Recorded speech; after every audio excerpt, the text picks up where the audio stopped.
Hello, it's Jamie again. I wanted to apologize for jumping into the story of the alien so rashly in my last installment. I thought I might spice things up with a few magical stories that happened in my delusional frame of mind. One thing with the aliens, I actually made friends with them after all that stuff that I talked about happened. And I heard a really sad story about this alien queen. She took me on a sort of journey through her past, and they were kind of cartoon characters in the vision, so it wasn't really an obscene psychic attack or anything like that. But she showed me how she was pregnant, and she was the last one of her alien race, and these enlightened other interstellar travelers who were beyond, moved to a celestial realm beyond her capacity, sadly told her to go her own way and kicked her out of the tribe. Um, and she had to go on her own. And she actually walked and walked and walked with um, her baby son, and came to the edge of this cliff. And all there was there was a huge ocean. And she was heartbroken because, the only remaining family or relatives or any way of procreating their race were her and her son, which would be sort of incestuous, I guess, like they say in Deliverance or whatever.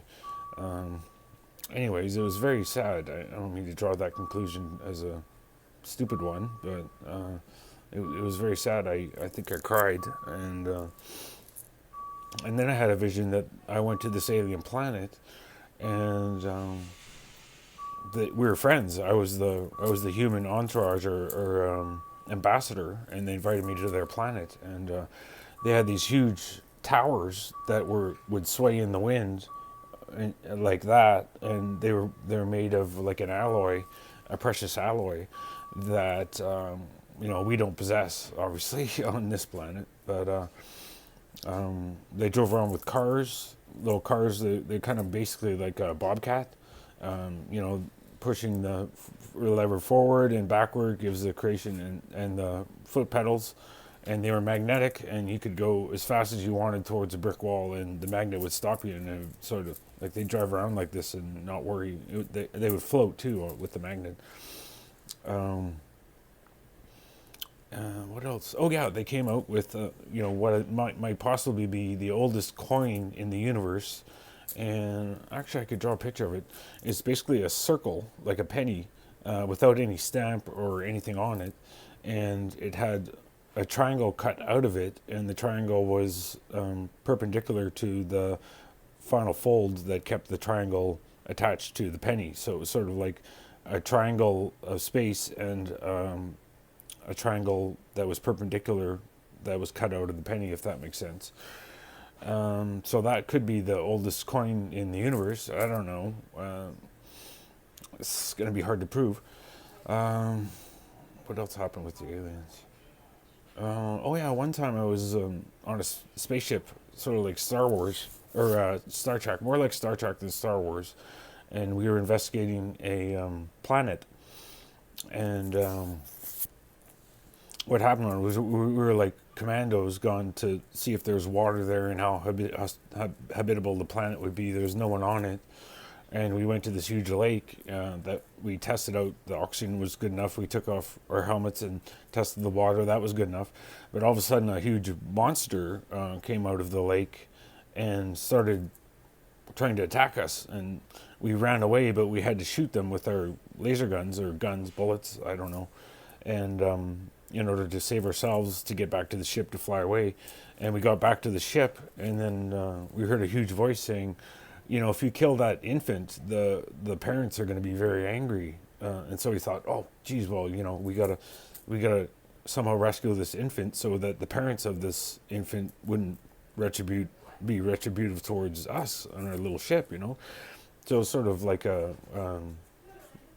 we had to go back out with our guns, and the infant monster was wounded, and didn't want us to help them. But then everything built up really tensely, and then we had no alternative but to stand and pray our little contingency of humans, and pray for the infant. And when that happened, a humanoid figure, shining blue, no hair or anything. It was a male figure, but it was shining in blue, just radiant as, and it came from the sky, from the heavens of that planet, and descended down. And as it was descending, the infant shrunk into a shimmering baton, basically, of a pure blue light. The essence and being of that infant became about a 2.5 foot long baton of brilliant blue light, and then we simply handed the blue light to the descending figure, and he took it and went away, and then we were at peace and flew away with their ship and saved the infant. And I don't know if we went back to the planet. That was the end of the vision. Another time I was living out in the boonies. Now, in Buddhism, they talk about going for a year-long retreat without human contact, without technology. You have yourself to deal with and get to know better through meditation and study and reading and walking and just being with yourself and getting to know yourself. You can't get away from yourself like that. So I was kind of hoping that would work, and I went out to this trailer in the boonies and was going to live in this trailer. Now, the lady who lived there had a hobby farm of donkeys and horses and chickens, and I don't think there's any pigs, but she was an older lady, and she would feed these animals just to keep them alive. She didn't kill any of them for meat or anything, and that's why I liked staying there for, the short duration I did. And I was in this trailer. There was no running water. I had this upside down water cooler thing, like in Mexico, where agua purificado, where you dispense the water from the big 5-gallon jug or whatever it is. So that was cool, and I got visited.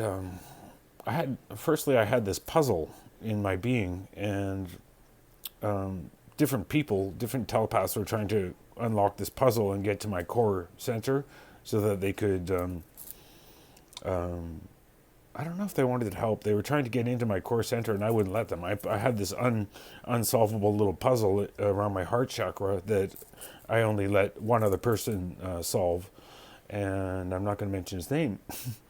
But he's one of my masters, and he's a Buddhist Lama, I'll say that much. But I was in this puzzle protection, and I was jumping through mazes of barbed wire and stuff like this in my imagination. And then I came to all of a sudden and realized that interstellar travelers or aliens, there's more than just one type. If you believe in the Galactic Federation of Light, were watching me all of a sudden. And I was standing there. I stood there in this prone position, like some guy who's about to take a step, and I stood there, and I heard this voice say, "Let them paint a picture of you in this position at this momentous occasion of the alignment of all the aliens and my little being on Earth." And I was the ambassador again, and so I did that. And then my future wife, who I've only met once actually, but I promised to marry her. I've been celibate for 14 years, so that promise endures. And she was there in spirit. And I was standing there, and I was like, well, geez, I got to do something to impress them, something about human ingenuity. And I went to the water cooler, and I thought, this will impress them. And I pushed it, and, the bubbles were coming up in the water, and the water poured into the cup, and then I drank it. And if you can imagine how that would seem to interstellar traveler who's never seen anything like that, it was actually quite magical. It was a very amazing time, even though it was likely delusional. Anyways, I could explain how there was a wheel, an old torn up wheel there, a tire from a car. And I went to it, and I said, look at this. And then I said it rolled, and then I kind of telepathically went through my meager history of knowledge of how that wheel evolved over thousands and thousands of years before we came up with that idea. When I know that some of the best geniuses of the world I've heard were cavemen, who invented like the wheel, or cave women. So they were impressed by that. I put it like that, and then I expounded on it by measuring out in inches the diameter, and in inches, and then counting and saying this is a rudimentary sense of mathematics that I taught them. So they were impressed with that, and then I was like, okay. I went down, and I saw a piece of wood on the ground. This is in the woods, right, or by the cabin.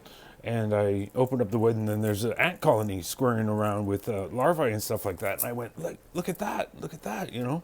And they were like, wow, you know, I can only imagine how they reacted. I was just performing and showing them some of the things on our planet. And then I noticed that the the the interstellar travelers left, and I was left with spirits of different religious denominational people in spirit. And all of a sudden, there was a glowing red baton again, but shorter. It was only about a foot long compared to the blue one that I mentioned before, and a table. And I noticed there was the presence of a Muslim man, a Christian woman, and myself. And the rod was just sitting there, and I waited for one of them to grab it. None of them would. I grabbed it, and I was like, ah! And it was like if you can imagine harnessing fire for the first time back in history, it was like, yeah! You know, it was like just amazingly, I was like proud, and it was exhilarating. And then I put it back down for someone else to grab, and the Muslim man grabs it and goes, oh, in the same way, and he puts it down. And then the Christian woman grabs it, and she's like, yeah! In the same way. So, that was a meeting of religious people, given the power passed on to the power of their faith, So that was cool. Something happened after that I might as well talk about it. The aliens, and then I became aware of some of the bad aliens again. And what I said was I put the rod down on the fence, and I said, I'm walking away from it, and it's up to everyone else to deal with it. And then I imagined this. I embellished on the story that the insects started getting louder around me, and that wasn't true in the thing that I wrote. And I thought, wait a minute, I'll go and grab that back. And I thought, well, I really messed up there because I left it for a minute, and I became really heartbroken, Like I thought my wife and my future wife will never want to talk to me since I did that. I let it go for a little while. And I started wandering around. I fell into a trap of fencing that caught my foot, and then I had to rip it out, and I made it very sore and bleed a little bit, and I was sort of in delirium, like, I didn't know what to do. I'd failed. I went to this fence. It said no trespassing. I climbed over the fence and into the other forest of the trespass, and I was just wandering around, and I was like, well, I got to keep this rod until I die, and then someone responsible will come and grab it. And I was wandering around in the forest, and I almost went down the steep ravine, but then I was like, yeah, maybe I should go down there. And then I saw a human ditch, or kind of aqueduct, not aqueduct, but a ditch that channels water. And I thought, wait a minute, now I remember where I come from. I'm human. I know what that is. And it gave me a little strength to go back the other way.